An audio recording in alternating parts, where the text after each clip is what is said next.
Do do do do do do अस्सलामुअलैकुम। मेरी आवाज़ सही आ रही है? वालेकुम अस्सलाम कैन जी। Anyone tell?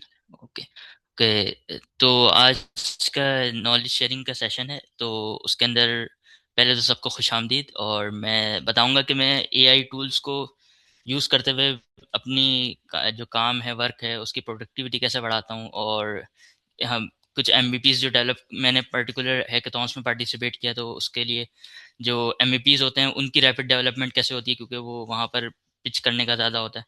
और हम एआई के टूल्स को अपने वर्क में कैसे यूज़ कर सकते हैं।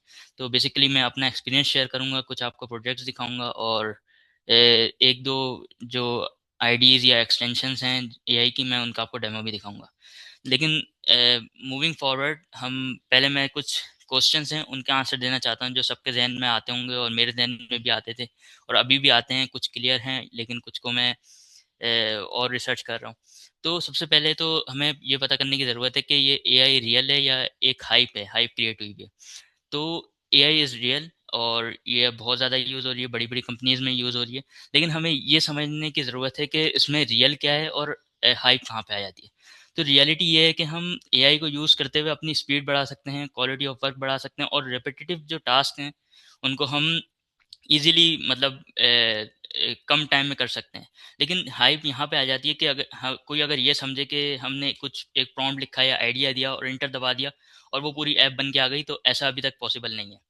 अच्छा, दूसरा क्वेश्चन ये है कि हम जो जिस एआई की बात कर रहे हैं यूज़ करने की, डेवलपमेंट, वो कहलाती क्या है। तो ये जनरेटिव और एजेंटिक एआई की डोमेन्स में आ जाती है जो हम अभी यूज़ करते हैं। अच्छा, तीसरी बात ये है कि can AI fully replace the developers. तो अभी तक ऐसा नहीं है, क्योंकि एआई को कुछ भी प्रोडक्ट बनाने के लिए डेवलपर्स की ज़रूरत है। ये हमारा जो प्रोडक्ट बनाने का जो पेस है उसको तो फास्ट कर सकती है, लेकिन एंड टू एंड खुद प्रोडक्ट एक नहीं बना सकती।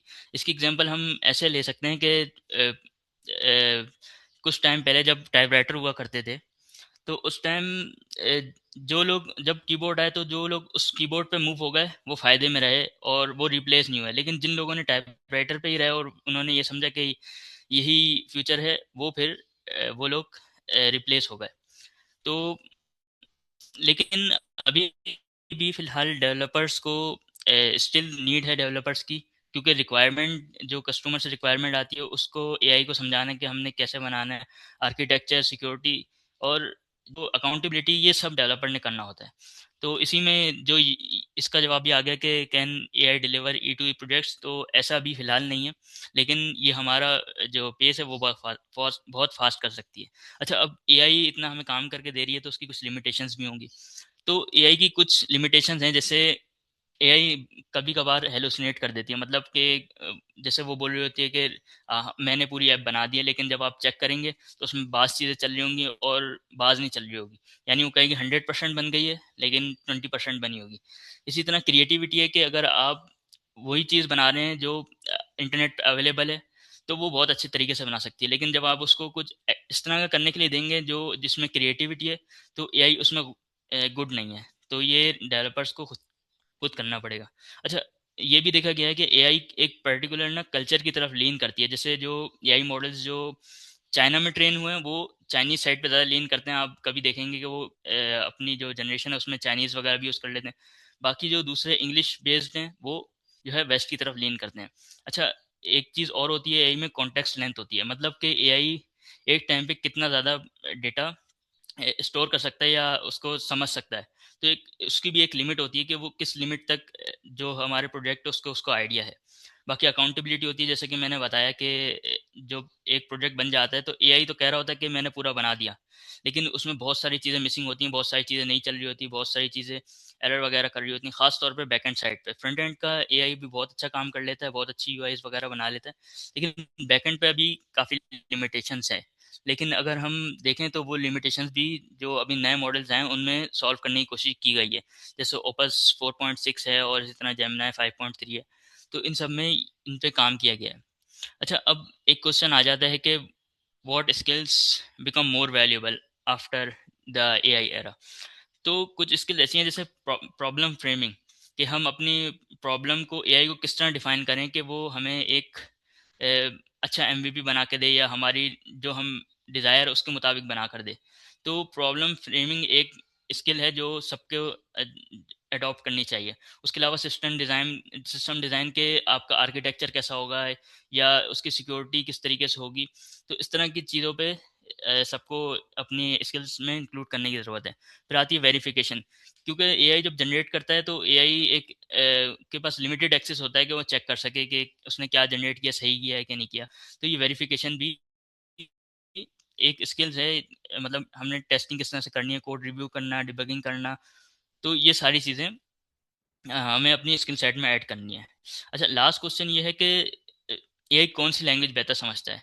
तो जहाँ तक मैंने एआई के साथ इंटरेक्ट किया, तो एआई सबसे बेहतर हमारी नेचुरल लैंग्वेज को समझता है, लेकिन हम उसको as a markdown form में रिप्रेजेंट करके एआई को देते हैं, तो वो उसमें ज़्यादा बेहतर समझता है।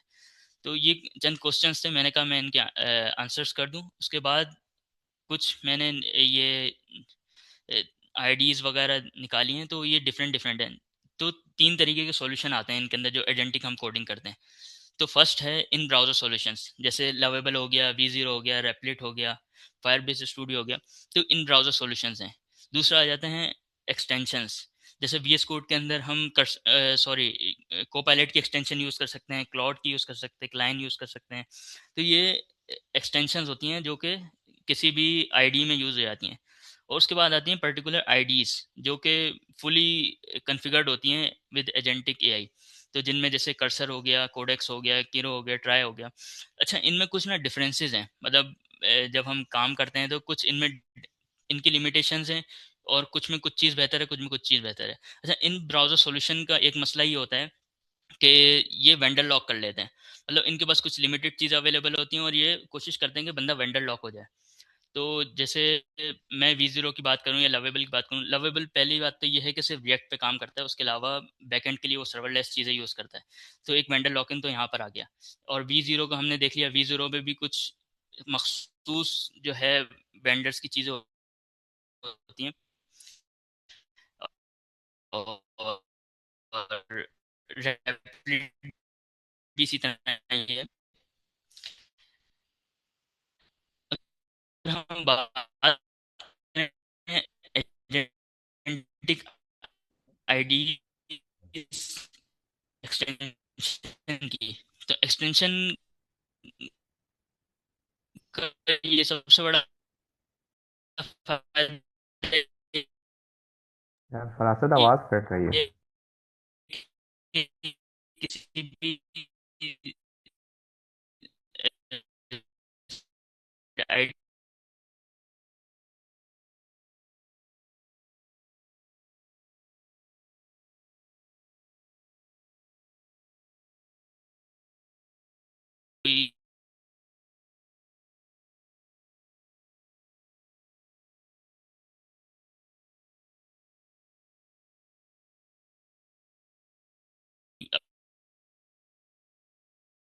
अपनी सब्सक्रिप्शन वगैरह सब जगह यूज कर सकते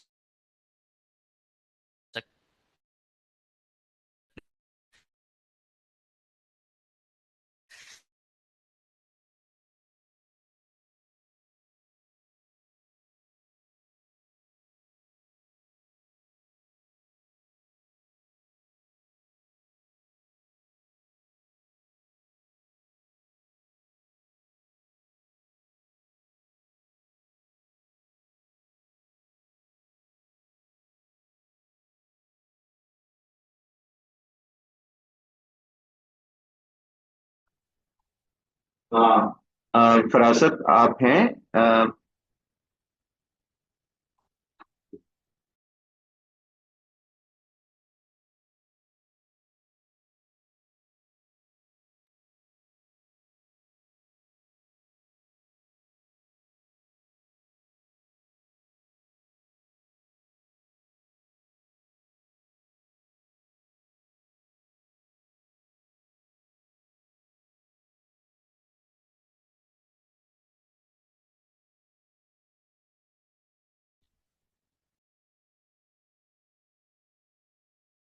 hello, I am audible?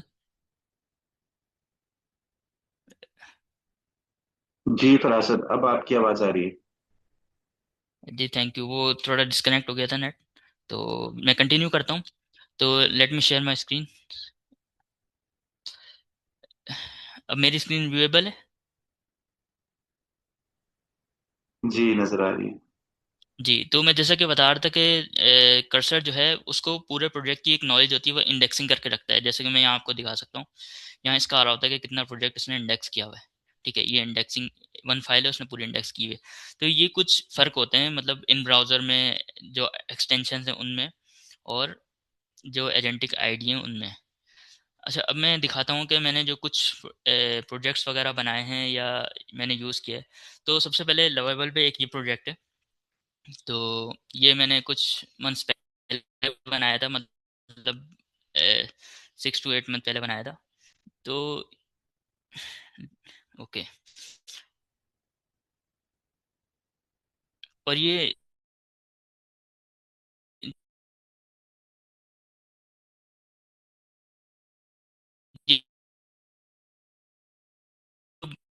Project है, ये टूल्स के रिलेटेड लोड नहीं हो रहा। चले मैं आपको ये दिखाता हूँ। अच्छा, ये एक और, ये काफ़ी अच्छे से यूआई बनाई, ये भी तकरीबन जो है 6 to 8 मंथ जो है ओल्ड है।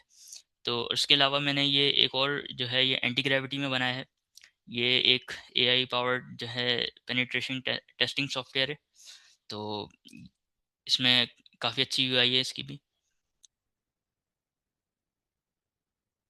तो ये देखें, ये फुली डायनामिक है, लेकिन इसमें बहुत सारी चीज़ें ऐड करने की भी ज़रूरत है, जो कि एआई ऐड नहीं कर पाई। मैंने उसको बोला कि काफ़ी डिफरेंट तरीके के पेनिट्रेशन टूल्स इसके अंदर ऐड करें, लेकिन एआई ने अच्छा खासा बना दिया, लेकिन उसके बाद उसने वो चीज़ें ऐड नहीं कर पाया जो मैं चाह रहा था, जिस तरह मैं चाह रहा था।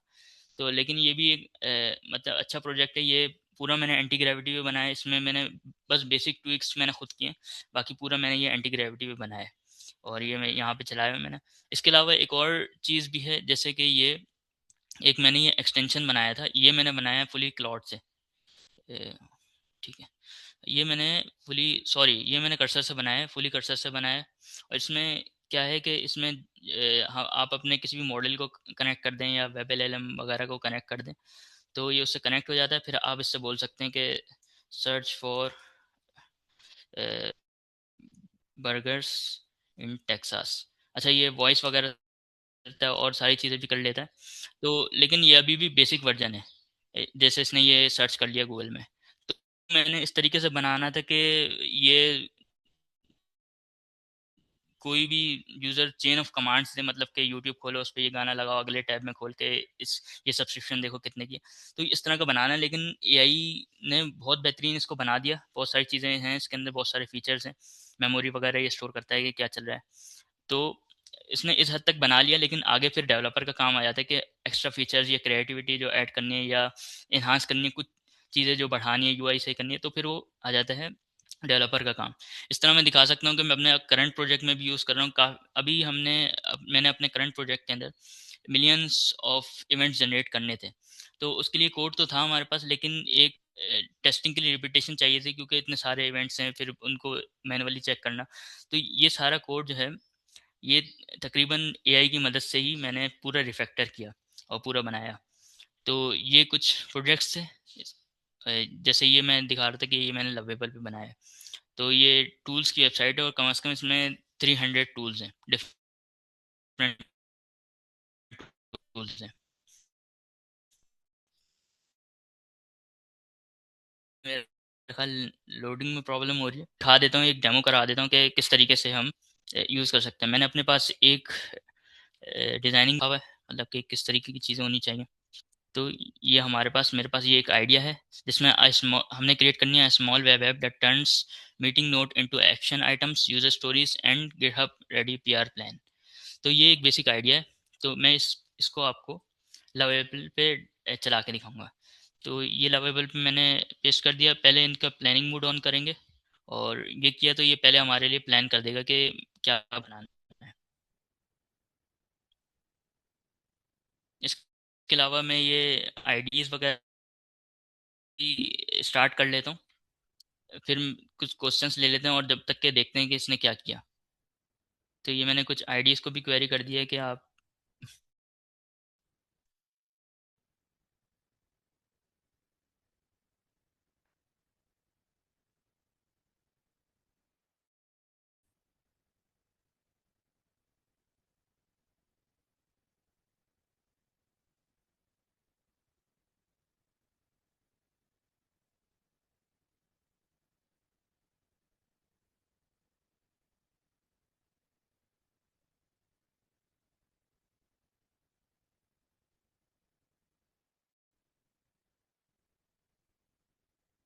जब तक कि ये प्रोजेक्ट बन रहा है, अगर किसी का कोई क्वेश्चन है या कोई कुछ पूछ रहा है तो वो पूछ सकता है।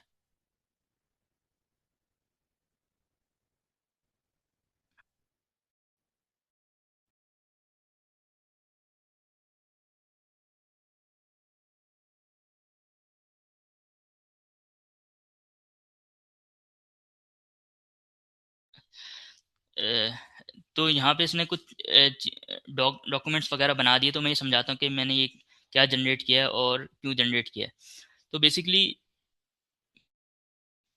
मैं किस तरीके से काम करता हूँ कि मैं पहले अपना एक आइडिया डिफाइन कर लेता हूँ कि मैंने क्या करना है। जैसे मैंने क्या दिखाया है ये कि हमने ये आइडिया है और ये उसकी थीमिंग वगैरह के मैंने सारे उसको डिटेल बता दी किस तरीके से होनी चाहिए। बिल्कुल अभी ये बेसिक है क्योंकि डेमो पर्पसेस के लिए।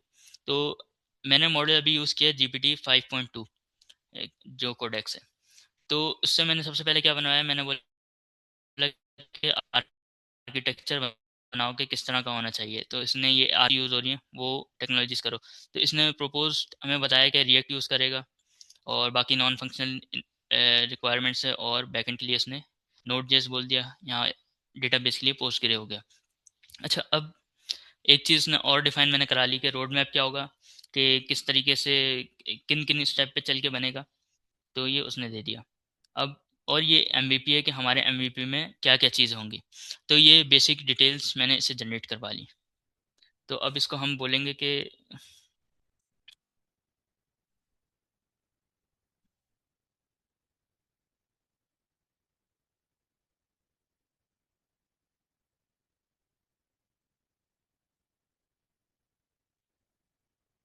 तो अब ये हमने जितनी भी चीज़ें डिफाइन कर ली हैं उसकी बेसिस पे अब हमारी एप्लीकेशन बनाना शुरू कर देगा। अभी ये प्लानिंग मूड पे स्विच हुआ है, तो ये हमसे कुछ रिक्वायरमेंट्स पूछेगा किस तरीके से करना है, और फिर ये उन रिक्वायरमेंट्स के हिसाब से बनाना शुरू कर देगा।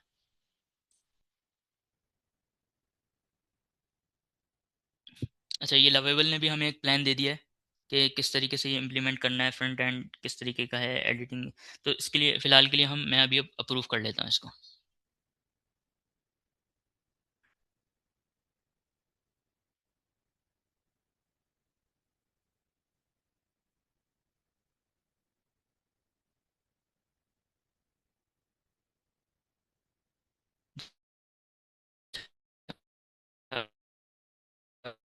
अब इसने अपने कुछ ये स्टेप्स वगैरह बना रहा है कि ये किस तरीके। इसी तरह ये अब हम अपने उसमें देख लेते हैं वी एस कोड में। तो ये मेरे पास सबसे पहले तो ये कोपायलट की एक्सटेंशन है, और मैं प्रीमियम कोपायलट यूज़ कर रहा हूँ, और उसमें मैंने मॉडल सेट किया हुआ है जी पी टी 5.2 कोडेक्स। अच्छा, ये प्रीमियम मॉडल ना स्टूडेंट्स को फ्री मिलता है। तो अगर कोई स्टूडेंट है तो वो गिटहब स्टूडेंट पैक पे जाए और वहाँ साइन अप कर ले, तो गिटहब कोपायलट आपको फ्री में मिल जाएगा। मतलब जब तक कि आप स्टूडेंट्स हैं तो प्रीमियम सब्सक्रिप्शन मिल जाएगी। तो अच्छा, अब यहाँ पे देखते हैं कि which framework should I use to generate the app. तो हम इसको बता सकते हैं कि कौन सा फ्रेमवर्क यूज़ करना है। मैं नेक्स्ट जेएस के साथ जा रहा हूँ। ये ऑथ का पूछ रहा है कि हमने मॉक ऑथ रखना है या मैजिक लिंक रखना है, तो मैं स्टब के साथ जाऊँगा, इन मेमोरी। ठीक है।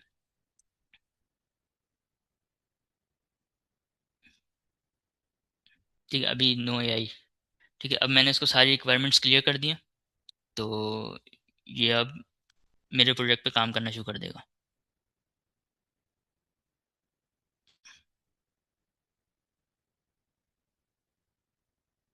ठीक है, मैं अब क्लिक करता हूँ स्टार्ट इम्प्लीमेंटेशन पे, तो ये हमारा प्लान बनाना शुरू कर देगा।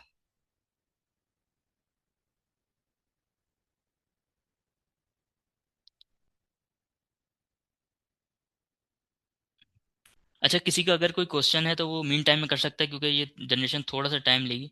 तो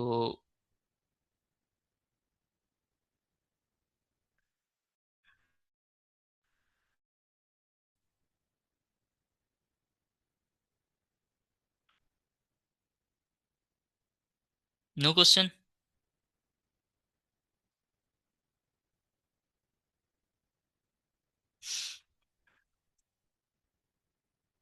आई गेस फरासत भी चैट पे किसी ने क्वेश्चंस किए हुए हैं। ओके, लेट मी सी।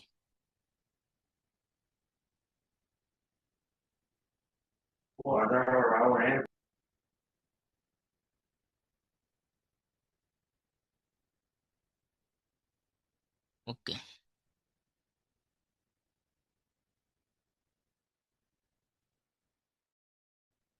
ये डिजिटल डिविडेंड की तरफ से क्वेश्चन है कि कॉन्टेक्स्ट इंजीनियरिंग और प्रॉम्प्ट इंजीनियरिंग में क्या फ़र्क है। तो कॉन्टेक्स्ट इंजीनियरिंग तो मैंने पहली दफ़ा सुना है, लेकिन प्रॉम्प्ट इंजीनियरिंग ये होती है कि आप मॉडल को समझाएं कि आपका टास्क क्या है उसको।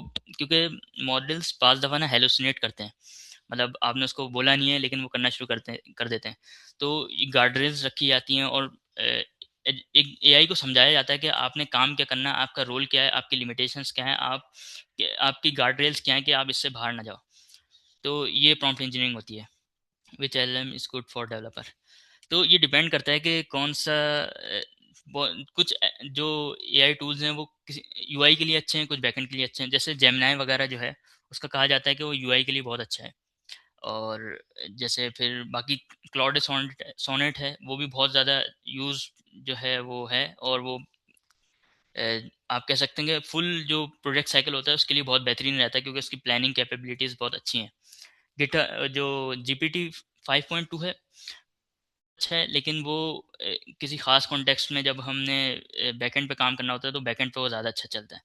तो ये मेरी कुछ ऑब्जर्वेशंस हैं, और ये गलत भी हो सकती हैं, लेकिन मैंने जितना इसके साथ काम किया है तो मुझे ये चीज़ें दिखी हैं कि जेमिनाई यूआई पे बहुत बेहतरीन वर्क करता है, और क्लाउड सोनेट जो ओवरऑल अच्छा वर्क करता है, और जेमिनाई जो है वो बैकएंड की साइड पे ज़्यादा अच्छा, सॉरी, जीपीटी जो है बैकएंड की साइड पे ज़्यादा अच्छा काम करता है। How to generate a virtual PM for project. Okay, so code review practices with vibe coding. मुझे क्वेश्चन समझ में नहीं आया थोड़ा सा। Code review practices with vibe coding, Mujahid भाई अस्सलाम वालेकुम। Can you please clear. जी जी। आवाज़ आ रही है मेरी? जी जी, आ रही है। सबसे पहले बहुत शुक्रिया। बहुत अच्छी प्रेजेंटेशन कर रहे हो, बीच में बस आवाज़ कट रही थी, वरना जी जी। काफ़ी अच्छी टिप्स दी आपने। तो सबसे पहले तो शुक्रिया। अच्छा, सवाल यार ये है कि देख, एआई के थ्रू कोड जनरेट हो जाता है, वाइब कोडिंग होती है, लेकिन एक कोड रिव्यू या क्वालिटी की प्रैक्टिस कैसे इंगेज हम करें? इसका आइडिया है आपको? यानी हमारा जो कोड है वो सोर्स कंट्रोल पे जा रहा होता है, यूजली टीम में काम हो रहा होता है, ब्रिजेस बन रही होती हैं, तो इस हवाले से आपने कुछ काम किया है या इंडिविजुअली ही अभी तक आपने काम किया है, टीम में नहीं किया? टीम में किया है, लेकिन कोड रिव्यू के लिए फिर मैं इस तरीके से करता हूँ कि जिसने हम्म। कोड जनरेट वगैरह किया, जो चेक कर रहा है, वो फिर कोड ना देखे, जो उसके अलावा जो लोग हैं वो कोड देखें। और दूसरा ये भी है कि जो गिटहब कोपायलट वगैरह है, ये कोड रिव्यूज़ के लिए भी यूज़ होता है कि जब आप पुश करते हैं तो वो, या पीआर वगैरह हम्म। बनाते हैं गिटहब पे, तो वो कोड रिव्यू खुद कर लेता है और काफ़ी अच्छा करता है। मैंने देखा है कि वो बहुत सारी मिस्टेक्स निकाल लेता है, वेरिएबल्स वगैरह की मिस्टेक्स निकाल लेता है। तो ठीक ये है। मैंने नोट किया है। अच्छा, और ये जो कर्सर का आपने अकाउंट लिया, ये टीम्स का लिया या इंडिविजुअल अकाउंट लिया है अभी? ये तो आई मैंने थिंक। एक हैकाथॉन में पार्टिसिपेट किया था, तो मुझे अच्छा अच्छा। $50 का वेवर मिला था, और $10 मैंने अपने पास से लगाकर मतलब बाय कर लिया था। तो ये मैं प्रो प्लस प्लान पे हूँ। तो ये है। बाकी अगर गिटहब को पलेट किसी को ज़रूरत है तो ये स्टूडेंट, एक चीज़ गिटहब स्टूडेंट पैक है, एक सेकंड। हम्म। गिटहब स्टूडेंट पैक, तो वो यहाँ पे जाके रजिस्टर कर सकता है। अपनी यूनिवर्सिटी वगैरह के कोई डॉक्यूमेंट्स हैं वो ये लेते हैं, और फिर आप उसको यूज़ करके, और भी बहुत सारी चीज़ें होती हैं, लेकिन उसमें गिटहब को पलेट वगैरह भी साथ आ जाता है, ये देख लें। ये बहुत सारी चीज़ें हैं इसके अंदर। तो ये है। ठीक है। और कर्सर में ज़्यादातर मेरे ख्याल से सपोर्ट ये पाइथन या बैकएंड लैंग्वेजेस की है या फ्रंट एंड है, मोबाइल ऐप से रिलेटेड नहीं है, जैसे फ्रंट एंड हो गई। को पायलट की तो आई थिंक थोड़ी बहुत है सपोर्ट, ऐसे ही। नहीं नहीं नहीं, कर्सर वगैरह ये सारे हर तरीके की लैंग्वेजेस वगैरह सब कुछ सपोर्ट करते हैं। इस पे मैंने अच्छा। आपको दिखाया था कि ये एक्सटेंशन मैंने हम्म। बनाया है, तो ये एक्सटेंशन ये वाइट पे बना, एक्सटेंशन शो हो रहा है। जी जी। ये एक्सटेंशन वाइट पे बना हुआ है, इसका एडमिन पैनल नेक्स्ट.जेएस पे बना हुआ है, और ये पूरी एक मोनो रेपो, टर्बो रेपो में 3-4 प्रोजेक्ट्स हैं, वो एक मोनो रेपो में बनाए हुए हैं। तो इसके अंदर क्रोम का एक्सटेंशन, फायरफॉक्स का एक्सटेंशन, बैक एंड पे एडमिन पैनल और उसकी यूआई, तो ये सारी चीज़ें मैंने कर्सर से ही जनरेट की हैं। मतलब इसने ओवरऑल फुल स्टैक काम कर लिया है, लेकिन फिर भी समझाना, ये चीज़ देखना कि काम सही हुआ है, मतलब चीज़ें सही चल रही हैं, ये सारा मुझे ही करना पड़ा, क्योंकि कर्सर तो कह देता है कि आपका प्रोजेक्ट जनरेट हो गया, 100% चल रहा है, लेकिन वो हम्म। इस तरह से नहीं होता। वो खुद चेक करना पड़ता है, कुछ चीज़ें चेंज करनी पड़ती हैं, तो इस तरीके से। हाँ बिल्कुल बिल्कुल, वो तो प्रॉम्प्ट्स को फिल्टर आउट करना होता है, और वो आप ऐसा ऐसा सीखते हो, वरना तो शुरू में वो बहुत सारी चीज़ें जी बता देता है आपको। जी। अच्छा, ये मैंने इसको एक प्रॉम्प्ट दिया था कि मीटिंगिफाई ऐप बनाए, और इसने बेसिक यूआई जनरेट कर दिए। तो इसकी ख़ास बात यही है कि हम बेसिक जो एमवीपी है या उसका जो एक यूआई है, वो हम आराम से लवेबल से बना सकते हैं, और फिर बाद में जो फंक्शनैलिटी वगैरह ऐड करनी है, कुछ ऐड करना है, तो हम कर सकते हैं। तो इसका यही फ़ायदा है। इसने ये अभी बिल्कुल बेसिक जनरेट किया है, लॉगिन पेज वगैरह इसने जनरेट नहीं किया, लेकिन बेसिक इसने क्लाइंट फेसिंग यूआई जो है वो बना दी है। अच्छा, अब इसका भी देख लेते हैं हम, वीएस कोड ने क्या किया है। अच्छा, वीएस कोड, अच्छा वीएस कोड को हमें थोड़ा सा ज़्यादा, मतलब थोड़ा सा टेक्निकल होना पड़ता है इसके साथ चलाने के लिए गिटहब कोपैरेट पे, क्योंकि इसमें जो कमांड रन कर रहा है उनको देखना है कि कमांड सारी सही है, या कोई अनसिक्योर चीज़ तो रन नहीं हो रही। तो इसमें थोड़ी ये देखना पड़ जाता है। जैसे अभी ये इसने प्रोजेक्ट क्रिएशन स्टार्ट कर लिया, तो ये अभी काफ़ी टाइम लेगा। तो अगर किसी का कोई क्वेश्चन है तो, और अगर कोई क्वेश्चन और है तो पूछ सकते हैं। एन10 से नहीं बन सकता कुछ। एन10 तो मेरे ख्याल ऑटोमेशन के लिए है। एन10 तो ऑटोमेशन है। जैसे फॉर एग्जांपल मैंने एक अपना इस तरह से ऑटोमेट किया था कि मेरे पास किसी कुछ कंपनीज की यूआरएल से मुझे उनके पर्सन्स के जो है ईमेल्स निकालने थे, प्रोफाइल और ईमेल निकालनी थी। तो उसके लिए मैं एन10 यूज़ किया मैंने, कि मैंने एक्सेल कनेक्ट कर दिया। एक्सेल से फिर मैंने नेक्स्ट स्टेप लगाया कि वो उन वेबसाइट्स पे जाए। फिर मैंने अपनी एक एपीआई लगाई जो एचटीएमएल को मार्कडाउन में कन्वर्ट करती है, वो मार्कडाउन फिर मैंने नेक्स्ट स्टेप में जो है एआई को फीड कराया। उस एआई ने फिर एक प्रोफाइल निकाली, यूआरएल्स निकाले, ईमेल्स निकाले। तो एन10 तो मेरे ख्याल ऑटोमेशन के लिए है, कि हम ऑटो चीज़ों को ऑटोमेट कैसे कर सकते हैं। तो ये कोडिंग से ज़्यादा रिलेटेड नहीं है।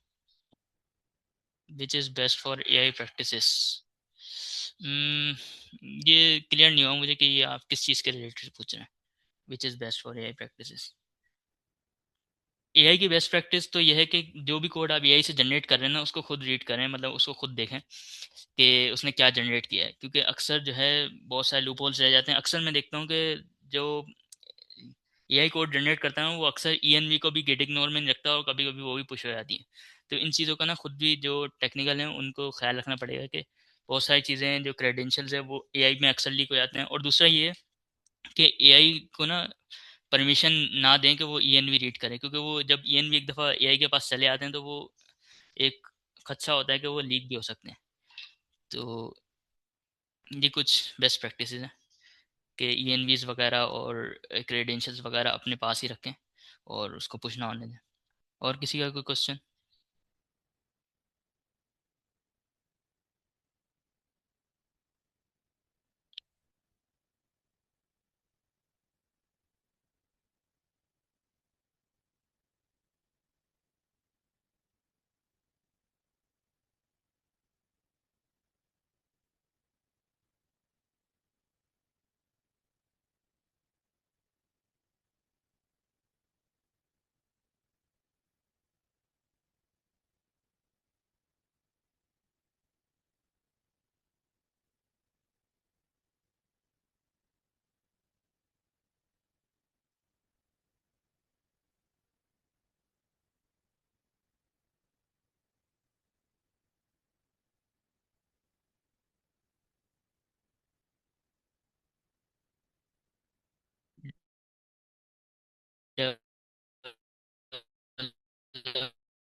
Only can use only chat GPT और तो हमारे चैटिंग इंटरफेस है, मतलब कि आप मतलब कोई बात कर सकते हैं, लेकिन जो अभी मैं जिस चीज़ की बात कर रहा हूँ वो कहलाते हैं एजेंट्स हैं ये, क्योंकि ये हमारी रिक्वायरमेंट्स लेते हैं और उसके मुताबिक जो फिर हमारा कोड वगैरह क्रिएट करते हैं। तो ये अभी हम जो यूज़ कर रहे हैं ये एजेंट्स कहलाते हैं। चैट जीपीटी वगैरह जो है वो एक एआई का इंटरफेस है। अच्छा हाँ, ये एक है कि एक मुझे काफ़ी अच्छी सब्सक्रिप्शन दिखी थी। अनम्यूट का मे बी डिसेबल किया होगा एडमिन टीम की तरफ से, तो मे बी। अच्छा, ये एक सवाल किसी ने पूछा है कि सिर्फ चैट जीपीटी यूज कर सकता है डेवलपर, तो ऐसा नहीं है। कर्सर भी एक तरह से ना रैपर ही है, और पीछे बहुत सारे इंजन्स होते हैं। और आप जाकर देखेंगे सेटिंग्स में तो आपको ऑप्शन मिलेंगे, एक स्पेसिफिक इंजन भी चूज कर सकते हैं, लेकिन उनके जो क्रेडिट्स होते हैं ना वो अलग अलग रेट पे गिर रहे होते हैं। तो जरूरी नहीं है आप सिर्फ चैट जीपीटी ही यूज करें, काफी सारे ये ऑप्शंस मिलते हैं आपको। मैं दिखा देता हूँ।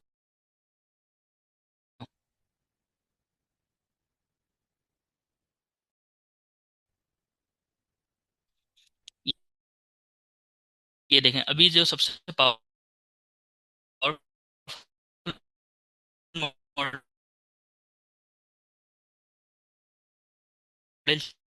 चल रहा है ना, वो क्लाउड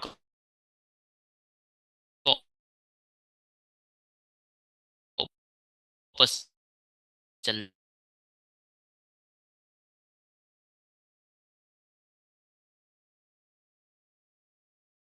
रहा है।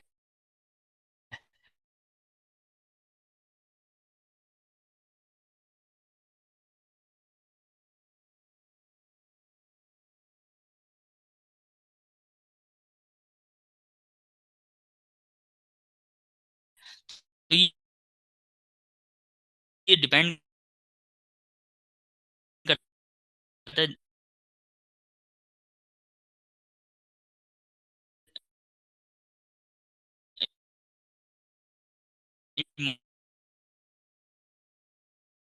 मॉडल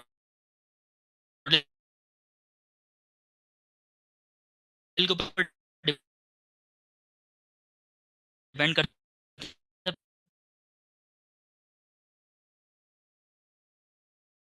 प्राइसिंग क्या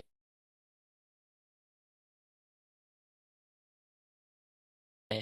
जैसे ये अभी बोल रहे हैं ना कि ये अगर हम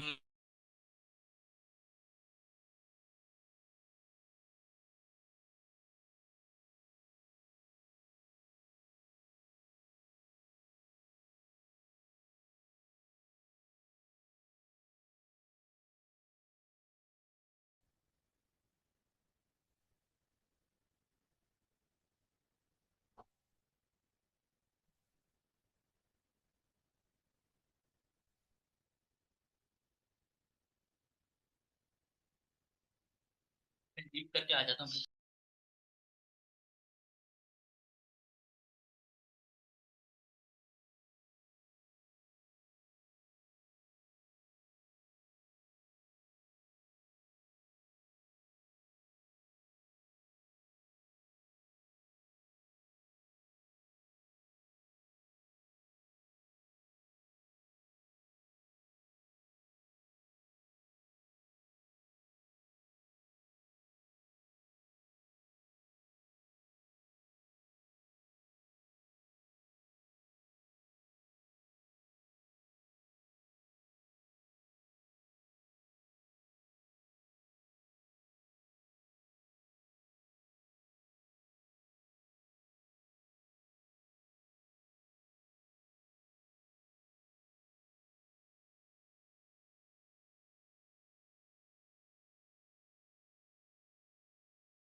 हेलो, आवाज़ आ रही है मेरी या अभी भी कुछ डिस्टॉर्शन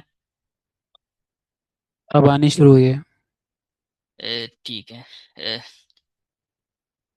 तो कहाँ से मैंने लेफ्ट किया था वैसे? मुझे कर्सर में दिखा रहा था। तो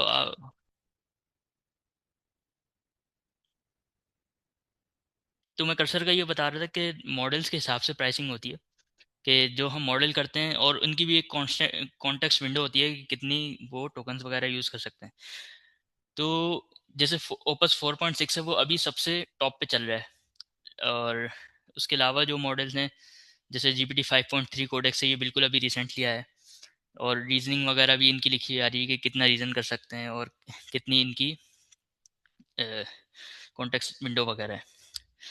तो एक चीज़ और थी जो अब्दुल्ला भाई ने सवाल किया कि कौन सी अच्छी सब्सक्रिप्शन है, तो मुझे ये अच्छी ये दिखी थी। ये GLM के मॉडल्स हैं और ये on the par with Claude Opus हैं 5.3 4.5। और इनकी प्राइसिंग काफ़ी अच्छी है। जो मैंने इनकी प्राइसिंग देखी थी, तो अभी मेरे ख्याल इन्होंने हटा दिया, लेकिन उस वक्त ये $3 पर मंथ पे दे रहे थे। अभी इन्होंने वापसी मेरे ख्याल $10 कर दिया है। उसके अलावा जो मैंने को पायलट का बताया, तो वो आप आसानी से यूज़ कर सकते हैं। उसमें फ्री वर्जन भी है। एंटी ग्रेविटी ये जो है, ये गूगल का एक टूल है। इसमें भी कुछ हद तक आपको फ्री मिलती है, मतलब कुछ टाइम आप इसको यूज़ कर सकते हैं, फिर इनका कूल डाउन पीरियड होता है, फिर आप उनको फिर दोबारा यूज़ कर सकते हैं। तो ये भी एक अच्छी, एंटी ग्रेविटी भी एक अच्छा आईडी है। तो बिल्कुल VS कोड जैसा है, बिल्कुल सेम, अब ऐसा लगेगा कि बिल्कुल सेम रेप्लिकेटेड चीज़ है। तो ये भी आप यूज़ कर सकते हैं। इसके अलावा ये जो मैंने V0 दिखाया है, ये इन ब्राउज़र है। इसके भी $5 के क्रेडिट मिलते हैं आपको। इसी तरह ये लवेबल है। इसके भी हर दिन जो है आपको 5 क्रेडिट्स फ्री मिलते हैं। तो इसने ये बना दिया, अभी मेरे पास 0.70 क्रेडिट्स रिमेनिंग है आज के लिए। और इनकी भी कोई सब्सक्रिप्शन ज़्यादा महंगी नहीं है। $20 की है, इसकी भी 20 या $30 की है। जो कर्सर है उसकी एक $20 की सब्सक्रिप्शन है, एक $50 की $60 की सब्सक्रिप्शन है। तो अगर ये कंपनी बाय कर रही है तो उसके लिए इतना ज़्यादा कोई वो नहीं है। अगर आप एज अ इंडिविजुअल बाय कर रहे हैं तो भी ज़्यादा नहीं है। तो आप कोई या तो फ्री यूज़ कर लें, जो फ्री वो देता है।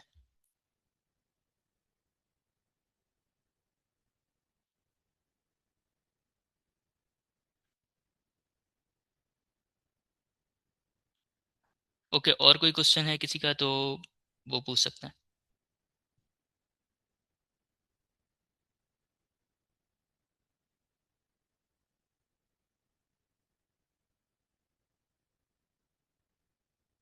Is there any LLM which is free for use, free to use? If not, अच्छा, ये आप मेरे ख्याल ये पूछना चाह रहे हैं कि आप LLM वगैरह जो अपने किसी ऐप में इंटीग्रेट करते हैं, वो फ्री टू यूज़ कोई अवेलेबल है कि नहीं, ऐसा ही है?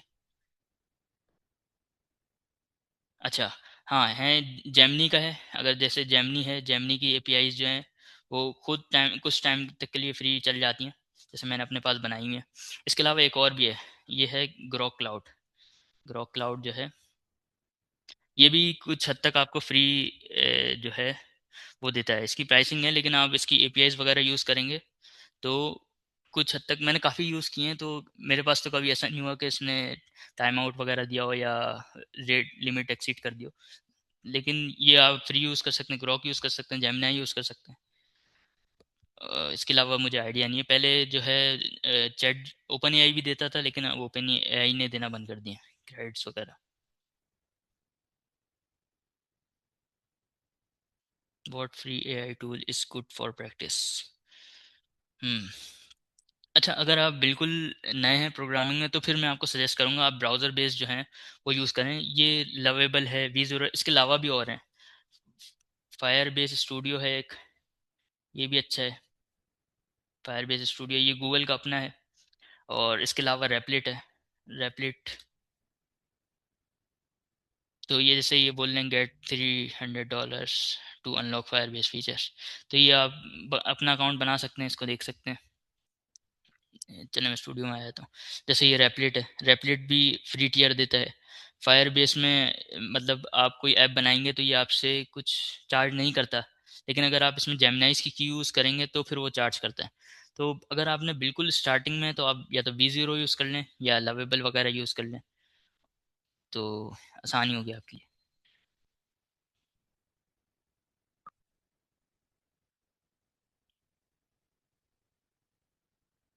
चलें, ये इसने जनरेट कर दिया।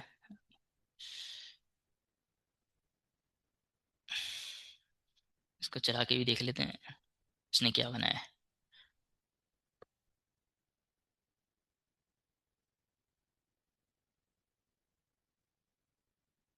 ठीक है, ये बेसिक बहुत सारी फाइल्स बना दी हैं इसने।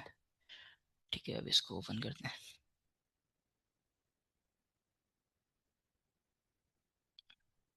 अच्छा, इसने यूआई तो इतनी अच्छी जनरेट नहीं की, लेकिन आपने जैसे कोड में देखा है कि इसने पूरी एक कॉम्प्रिहेंसिव सेटअप बनाया, एपीआई अलग, ऑथेंटिकेशन वगैरह अलग। तो ये इसने अच्छे तरीके से कर दिया है, लेकिन ये एआई में, सॉरी, यूआई में इसने इतना अच्छा काम नहीं किया। तो ये डिपेंड करता है कि मॉडल कौन सा यूज़ कर रहे हैं, वो किस चीज़ में अच्छा है, किस चीज़ में अच्छा नहीं है।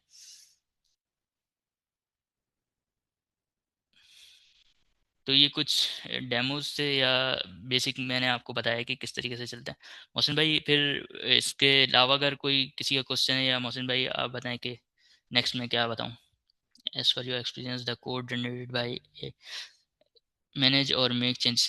हाँ, ये अगर हम लोकली यूज़ कर रहे हैं आईडीज या एक्सटेंशंस, तो फिर इजीली चेंज कर सकते हैं। जैसे मेरे पास ये जनरेट हुआ है, मैं कुछ भी इसको चेंज कर सकता हूँ, मतलब क्योंकि ये मेरे पास लोकली कोड हुआ है सारा। जैसे ई एन वी इसने बनाई, तो मैं यहाँ चाहूँ तो मैं कुछ भी चेंज कर सकता हूँ और अपडेट कर सकता हूँ।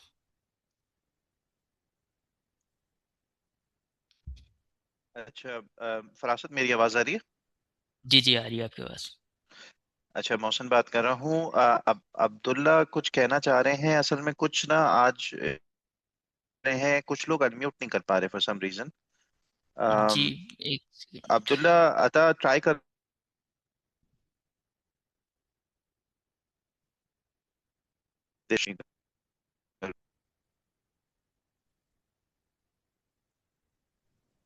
जी अब्दुल्ला भाई, अगर आप एक तो दफा दोबारा ट्राई करें।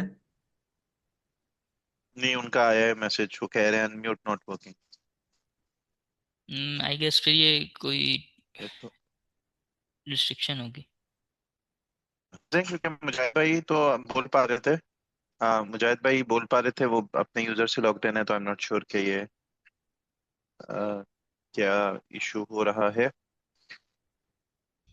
अम, और आज थोड़ा सा ना इंटरनेट का भी जो है वो थोड़ा सा इशू चल रहा था। तो फरासत, आपने जो चीजें कवर करनी थी वो आपने कवर कर ली है वैसे?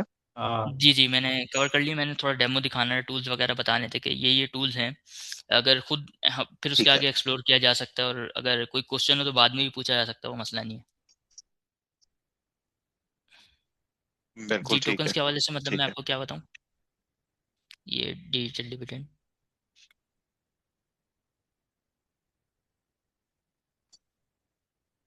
Shajil, could you please try again? Shajil, क्योंकि आप ये एरर फेस कर रहे हैं। हो रहा है। बट मैं सही, मेरा सवाल मैंने कर लिया था, तो I just got. Thank you so much. जी, थैंक यू थैंक यू। अब मेरे पास भी अब्दुल्ला, तुम ट्राई कर लेते हो?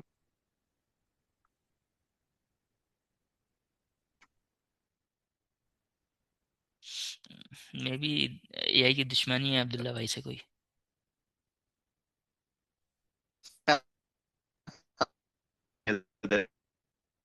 हाँ। हेलो। जी हाँ, जी, आ गई आपकी आवाज़ आ अब गई। आ गई। ओहो, ओके। मेरे ख्याल में मेरे हेडसेट का इशू था शायद, सॉरी। अच्छा अच्छा, नो प्रॉब्लम। अच्छा, बेसिकली मैं ये पूछना चाह रहा था कि आपने ये काफ़ी अच्छा बताया है कि इस तरह से हम एप्स बना सकते हैं, और ये काफ़ी मतलब इस तरह से लग रहा है कि हम फुली वर्किंग ऐप बना सकते हैं यहीं से। लेकिन नॉर्मली हम हमारा जो वर्क फ्लो स्टार्ट होता है वो डेवलपमेंट वो इस तरह से नहीं होता। अक्सर ऐसा ही होता है जिस तरह से आपने बताया कि हम लोग पूरे स्केच से ऐप बना रहे हैं, लेकिन अक्सर ऐसा नहीं भी होता है। अक्सर ऐसा होता है कि हमारे पास कुछ ना कुछ डिज़ाइन होता है, कुछ ना कुछ जो है कोड होता है हमारे पास, उसमें हमें कोई नई चीज़ें बनानी होती हैं। तो उसके लिए क्या बेहतर है टूल वगैरह? और और अगर फॉर एग्जांपल कि एक बहुत बड़ा प्रोजेक्ट है और उसमें हमें कुछ चीज़ नई यूआई ऐड करनी है, कोई पुराना कोई स्टैक है, तो उसमें क्या टूल बेहतर है उसके लिए फिर? अच्छा, इसमें कुछ चीज़ें हैं। पहली तो ये है कि अगर हमने सिर्फ कोई एक पर्टिकुलर फाइल अपडेट करनी है, चले मैं आपको यहाँ दिखाता हूँ। यहाँ हमने किसी पर्टिकुलर किसी फाइल में काम करना है, तो मैं इसको फाइल को मेंशन कर सकता हूँ। जैसे मैंने हैश लिखा, ये फाइल्स के नाम आ गए। अब मैं, जैसे मुझे गिट इग्नोर अपडेट करनी है, मैं बोलता हूँ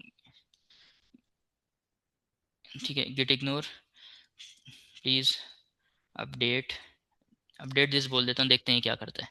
तो हम किसी भी फाइल को, सिंगुलर फाइल को या मल्टीपल एक फोल्डर को हम इसके अंदर ऐड कर सकते हैं। तो देखें, अब इसने रीजनिंग शुरू कर दी। अब ये टू, देखें अब ये बोल रहा है कि मोर कॉम्प्रिहेंसिव कर देगा इसके लिए। तो एक फाइल को तो हम इस तरीके से कर सकते हैं, मल्टीपल फाइल्स को भी इस तरह कर सकते हैं। लेकिन अगर आप, जो आप बड़े प्रोजेक्ट की बात कर रहे हैं ना, तो मैंने जैसे बताया था कि आईडीज़ बेस्ड जो एक्सटेंशन होती है ना, उनके पास फुल प्रोजेक्ट की नॉलेज नहीं होती, क्योंकि उन्हें बार बार ना पूरा प्रोजेक्ट रीड करना पड़ता है। तो उसके लिए कर्सर सबसे बेहतर है, क्योंकि इसके पास ना पूरे प्रोजेक्ट का एक आइडिया होता है, उसने इंडेक्सिंग करके रखी हुई होती है। तो कर्सर इन चीज़ों के लिए काफ़ी बेहतर है, अगर हमें होल होल प्रोजेक्ट इंटेलिजेंस चाहिए। अगर हमें पर्टिकुलर फाइल या फोल्डर पे काम करना है, या स्टार्टिंग से हम एक प्रोजेक्ट बना रहे हैं, तो हम ये यूज़ कर सकते हैं। ये बीच में क्या क्या करता जाता है, जब हम प्रोजेक्ट पे काम करते हैं तो बीच में ये डॉक्यूमेंट्स बनाता जाता है एज अ चेक पॉइंट, कि इसने क्या क्या कर लिया है, क्या रहता है, क्या इसने करना है। गेटिंग स्टार्टेड इसने जैसे बनाया, डिप्लॉयमेंट को बनाया, प्रोजेक्ट समरी इसने बना दी कि क्या क्या किया है। तो ये अपने लिए भी इस तरह की चीज़ें बनाता है कि इसको, एआई को आइडिया रहे कि क्या चल रहा है, क्या हो गया और क्या रहता है। होप के क्लियर हो गया होगा। अगर कोई इस स्टिल कोई चीज़ रहती है तो मुझे बताइएगा। मतलब इस तरह के सिनेरियो में जो है वो फिर लवेबल और जो दूसरे आपके अपने टूल बताया था V0 शायद बताया था, तो वो जी जी फिर जी। काम के नहीं होंगे वो? नहीं, वो सिर्फ क्विक प्रोटोटाइपिंग के लिए हैं ये टूल्स। जो ये है, ये हम्म। भी V0 भी अलाउ करता है कि हम यहाँ से अपने जो है उस पे शेयर कर लें गिटहब पे, लेकिन वो फिर एक लंबा राउट है कि गिटहब पे करें फिर लोकली क्लोन करें। तो ये क्विक प्रोटोटाइपिंग के लिए है। अच्छा, हमने थोड़ी सी स्ट्रेटेजी चेंज की थी। यानी कर्सर तो हम यूज़ कर रहे थे जिसमें कोड वगैरह जनरेट हो रहा है, लेकिन डिज़ाइन फेज के लिए हमने विजली यूज़ किया था जिसमें फिग्मा का पूरा डिज़ाइन बन गया था। और फिर हमने फिग्मा से वो ट्रांसलेट किया था। तो फेसेस में भी आप तोड़ सकते हैं, और आई थिंक डिज़ाइन फेज के लिए कर्सर इतना सूटेबल नहीं रहेगा, और उसके लिए विजली या इस किस्म के टूल हो सकते हैं। हाँ, इसी तरह का एक लोको एआई भी, लोकोफाई एआई भी आता हम्म। है। ये मैंने देखा था, ये फिग्मा वगैरह के लिए, फ्रंट एंड के लिए यूज़ होता है। हम्म। वो तो फिर डिपेंड हाँ। करता है कि हम कितना उसको कितने डीप जाना चाह रहे हैं। अगर हम यूआई पे ज़्यादा फोकस नहीं रखना चाह रहे फिर तो हम कर सकते हैं। लेकिन अगर यूआई जी। पे हम फोकस कर रहे हैं, तो फिर इस तरह से हो सकता है कि फिग्मा पे हम पहले जनरेट करें, फिर फिग्मा से हम्म। हम जो है इधर, क्योंकि ये जो है, अगर इसको हम इमेज देना, इनको अगर हम इमेजेस वगैरह दें, तो ये जी जी। बिल्कुल सेम इमेजेस की बेस पे भी जनरेट कर सकता है बिल्कुल उस विजली इमेजेस यही के लिए। करता है बिल्कुल। जी जी। तो ये यूज़ कर सकते हैं, बहुत सारे टूल्स हैं अब तो। ये एक हाइप है, तो बहुत सारी चीज़ अवेलेबल है। पूरी एचडीएलसी तो नहीं कवर हो सकती एक टूल के थ्रू, आपको हो सकता है हर पार्ट के लिए ना तोड़ना होगा। मसलन टेस्ट जी। केसेस भी आगे हो सकते हैं, तो उसके लिए अलग टूल यूज करना पड़े हो सकता है आपको। वो डिपेंड करता है कि प्रोजेक्ट हम्म। कितना आप वो टाइम देना चाह रहे हैं, या उस पर कितनी मेहनत करना चाह रहे हैं। जी डिपेंड जी। है कि अगर एक छोटा सा प्रोजेक्ट है, उसमें टूल्स चेंज कर रहे हैं, फिर तो वो काफ़ी टाइम टेकिंग होगा। हम्म। हाँ सही है। तो इसका मतलब ये है कि अभी तक हमारे पास कोई इस तरह का कोई एक यूनिवर्सल एआई टूल नहीं है जो कि हमारे सारे यूज केसेस को कवर कर ले। मतलब हमें अलग अलग टूल ही यूज करने होंगे। अभी तक क्या ऐसा मतलब मेरे ख्याल में अभी नहीं आया कोई टूल। जी और जी, ऐसा ऐसा है तो कि नहीं है कि हम कोई टीम की सब्सक्रिप्शन ले लें और जो है वो सबके लिए फिर इनफ हो जाए, फिर वो मतलब हर तरह का काम करके दे दे। मेरे ख्याल में अभी तक ऐसा नहीं है शायद। जी ऐसा ही है, लेकिन स्टार्ट तो किया जा सकता है। अगर मतलब अगर हम इसी में ही बैठे रह के सब कुछ नहीं कर सकती, तो फिर मतलब प्रोसीड नहीं कर पाएंगे ना। तो मतलब स्टार्ट तो करना है कहीं ना कहीं से। ये है कि काम तो हर तरीके का कर लेती है, लेकिन एआई की डिपेंड करता है कि मतलब किस चीज़ में कौन सी अच्छी है। जैसे मैंने बताया, जेमिनाई यूआई के लिए बहुत अच्छा है, और जीपीटी के बैकएंड पे बहुत अच्छा है। ये सोनेट, क्लाउड सोनेट जो है प्लानिंग और डॉक्यूमेंट्स वगैरह के लिए अच्छा है। तो हर जो एआई का मॉडल है ना, वो अपने काम में चीता है यानी, और दूसरा काम वो कर लेता है, लेकिन उस लेवल का नहीं कर पाता।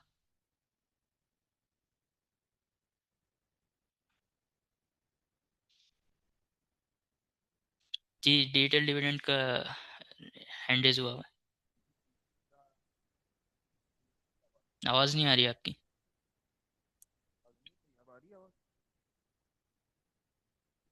आवाज आती है मेरी? बहुत बहुत लो है। जी अब आ रही है नहीं आवाज? आवाज़। जी जी जी, अब आ रही है। अच्छा, मेरा एक सवाल था। जैसे कि हम लोग प्रोजेक्ट पे काम कर रहे होते हैं इनिशियली ना, तो हम लोग तो हम्म। ज्यादातर लोग ना अभी इनिशियलाइज हुआ है कर्सर वगैरह लोग अभी इस्तेमाल करते हैं। लोग तो पहले चैट जीपीटी को ही जानते थे सही से ना। जी जी। तो सवाल ये था क्योंकि चैट जीपीटी पे ना बहुत सारी चीजें ऐसी होती हैं, वो प्रॉम्प्ट को ना पुरानी वाली प्रॉम्प्ट को भी लेके चल रहा होता है जो आप जिस हम्म। हवाले से प्रोजेक्ट बनाते हो। तो कर्सर एआई में ये होता है कि प्रीवियस जो आपका प्रोजेक्ट होता है, जैसे हम कहते हैं उसको हाफ हाफ करके तोड़ना होता है, क्योंकि हम कुछ और सर्चिंग भी कर लेते हैं कभी कभार ना, वो दूसरा फ्रेज हो जी जाता है। तो ये होता है कि वो प्रीवियस वाले को भी काउंट करता है या नहीं करता? जी जी, करता है। कर्सर में भी करता है, सेम तकरीबन सारे सेम ही तरीके से चलते हैं। जैसे मैं अभी देखूंगा तो यहाँ पे मेरे पास हिस्ट्री आ रही होगी, मैंने इससे पहले क्या काम किया है। तो अगर हम सेम चैट के उसमें रहेंगे ना, तो उसको प्रीवियस कॉन्टेक्स्ट का पता होगा। अभी मेरे पास यहाँ शो नहीं हो रही, लेकिन यहाँ हिस्ट्री वगैरह आ रही होती है, या तो इस प्रोजेक्ट में है नहीं हिस्ट्री। इसमें देख लेते हैं चलें। इसमें भी शो नहीं हो रही, ये आ रही। सही है। अब ये देखें, करंट विंडो। ठीक है, ये देखें सारी है पुरानी, इसकी पूरा कॉन्टेक्स्ट इसके पास है, जो जो मैंने इसके अंदर काम किया शुरू से लेके अब तक। तो इसी चैट पे आप आएंगे तो उसको पूरा कॉन्टेक्स्ट मिल जाएगा अपना। तो इनके पास होता है कॉन्टेक्स्ट प्रीवियस कन्वर्सेशन का। अच्छा, ये सबसे ज्यादा जो चैट जीपीटी यूज होता है फॉर एग्जांपल, वो डेवलपमेंट थ्रू होता है या फिर और भी चीजों में इस्तेमाल होती है वो चीजें उसकी? क्योंकि मैंने ये सुना था इनके ना स्पेसिफिक एआई के एलएलएम के स्पेसिफिकेशंस मॉड्यूल्स होते हैं। वो एज अ, जैसे मैंने कोई ऐसी एक विजुअल चीज बनानी है, तो वो चैट जीपीटी मुझे सही से विजुअल नहीं बताएगा। उसके लिए कोई ऐसा टूल होता है, वो अलग टूल मतलब दूसरा एलएलएम एलएलएम होता है, जैसे जेमिनाई हो गया। तो हम्म। ये बात सही है या गलत है कुछ हद तक? हाँ, हर चीज़ जो है वो अपने डोमेन में अच्छे काम करती है। जैसे इमेज जनरेशन के लिए, जैसे अगर आप जो जेमिनी का नैनो बनाना है, अगर वीडियो जनरेशन करनी है उसके लिए व्यू 3 वगैरह है। तो हर जो मॉडल है ना, वो स्पेसिफिक काम के लिए बनाया गया है, तो वो अपने काम में ही बेस्ट है। अगर उससे कुछ और हम अगर काम लेते हैं ना, तो वो उतना बेहतर काम नहीं कर सकता। जैसे अब चैट जीपीटी है, वो इमेज जनरेशन भी कर लेता है, लेकिन उसकी इमेज जनरेशन उस लेवल की नहीं होती जो जेमिनी की जो है वो नैनो बनाना की है। तो ये इसमें डिफरेंसेस हैं थोड़े। तो फिर हम लोग को क्या सजेस्ट करेंगे आप, जैसे डेवलपर्स हो गए डिजाइनर्स हो गए, तो एक लाइन में बता दें कि उन लोग को कौन से टूल्स यूज करने चाहिए जो उन पे कमांड हो जाए, उनकी हासिल हो जाए। क्योंकि वो चैट जीपीटी ज्यादा यूज ना करें, क्योंकि चैट जीपीटी इमेज के थ्रू पे तो वो अच्छा रिजल्ट देता नहीं है। नहीं नहीं, फिर डिपेंड है ना। जैसे अगर आपको इमेज को, मतलब इमेज आप चैट जीपीटी को दे रहे हैं और उससे पूछ रहे हैं कि ये क्या है, उसमें तो बिल्कुल वो अच्छा चलता है। इमेज जनरेशन के लिए फिर जो है जेमिनाई अच्छा है। तो ये डिपेंड करता है कि टूल्स तो हमने अपने काम के हिसाब से देखने, टूल्स तो अवेलेबल हैं हर चीज़ के, लेकिन हमें अपने काम के हिसाब से देखना है कि हमारा काम क्या है, हम डिज़ाइनिंग करनी है या डेवलपमेंट करनी है। तो उसके हिसाब से है सब कुछ। पता है, आपके या ख्याल से मैं अगर यही पूछ रहा हूँ कि मैंने कौन सा टूल इज द बेस्ट? एक तो कुछ नहीं बोला जा सकता, लेकिन अ, जैसे अगर आप डेवलपमेंट की बात कर रहे हैं तो कर्सर बेस्ट है, या गिटहब कोपायलट बेस्ट है, जो मैं जहाँ तक मैंने यूज़ किया है। एंटी ग्रेविटी भी अच्छा है। ठीक है, थैंक यू। जी मोहसिन भाई। अच्छा, फरासत, आई थिंक हम यहाँ पे अभी आज का सेशन रोकते हैं। थैंक यू कि आपने इतने शॉर्ट नोटिस पे जो है ना वो ये सेशन लिया। आज के सेशन का ना, यानी इन जनरल अगर मैं सब लोगों के लिए जिक्र करूं, तो आज के जो सेशन का जो पर्पस था ना, वो सिंपली सिर्फ ये था कि क्योंकि बहुत सारे टीम में लोग हैं जिन्होंने जो एआई यूज कर रहे हैं।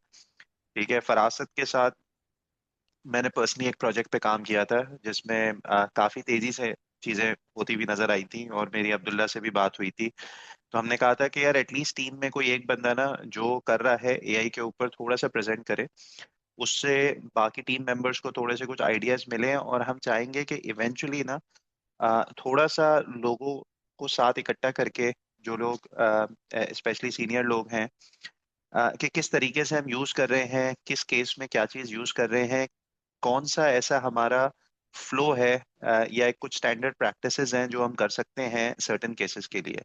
तो इस पे थोड़ा सा ना वर्किंग करेंगे आगे आने वाले दिनों में। ठीक है, ये सिर्फ एक पहला स्टेप था। टूल्स जैसे बताएं फरासत ने बहुत सारे हैं।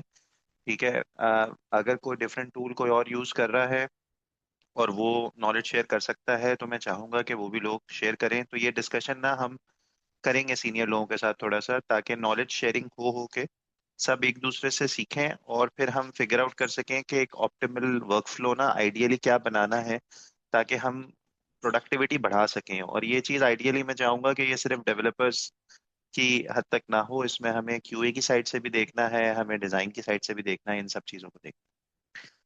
ठीक है, थैंक यू। फरासत आप क्लोज कर दें अगर कोई आखिरी चीज़ है तो, एंड देन वी कैन जी क्लोज। थैंक यू, बहुत थैंक यू। शुक्रिया सबका, सबने ज्वाइन किया। अल्लाह हाफिज़। Do do do